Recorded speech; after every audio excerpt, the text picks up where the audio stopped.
Semoga suatu hari, di antara ribuan bunga yang berlomba menjadi paling terlihat, ada seseorang yang tidak sedang mencari warna paling terang, tidak sedang mencari yang paling dipuji, dan tidak sedang mencari yang paling sempurna. Semoga ia datang dengan mata yang tidak terburu-buru, lalu berhenti di hadapanmu.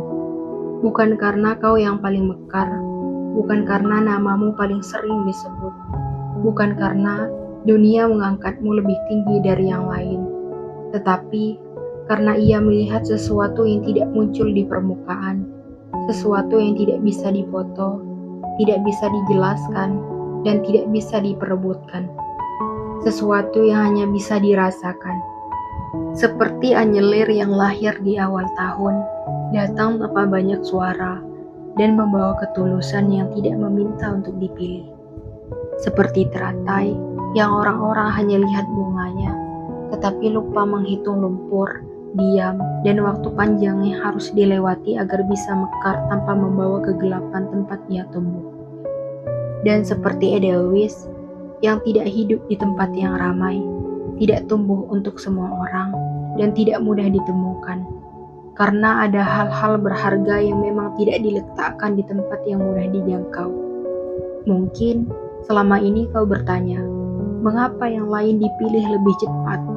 Mengapa yang lain lebih mudah dicintai?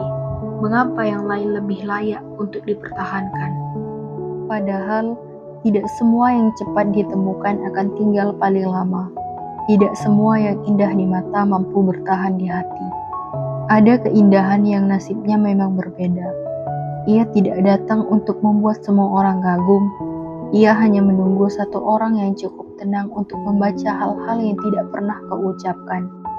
Yang melihat luka tanpa menyebutmu rusak, yang melihat diam tanpa menyebutmu kosong, yang melihat kekurangan tanpa merasa sedang menanggung beban.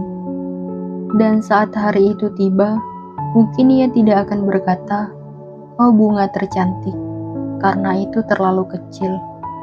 Ia hanya akan memandangmu lama, lalu berkata pelan, "Aku tidak tahu bagaimana menjelaskannya, tapi dari semua bunga yang pernah kulihat, hanya padamu aku menemukan sesuatu yang membuatku ingin tinggal."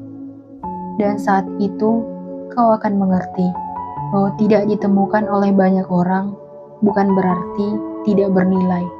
Tidak dipilih lebih cepat bukan berarti tidak pantas. Sebab ada bunga yang memang tidak diciptakan untuk dipetik oleh banyak tangan. Ia tidak tumbuh demi tepuk tangan dan tidak mekar demi menjadi pusat perhatian. Ia hanya menunggu dengan sabar dan diam seseorang yang datang tanpa tergesa, lalu mengerti bahwa beberapa keindahan tidak bisa dijelaskan oleh mata. Mereka hanya bisa dirasakan oleh hati yang tepat. Karena ada bunga yang ditakdirkan menjadi rumah, bukan sekedar pemandangan. Ia tidak meminta untuk dikagumi dan tidak memohon untuk dipilih. Namun ketika ditemukan oleh hati yang tepat, ia menjadi tempat pulang yang tidak ingin ditinggalkan.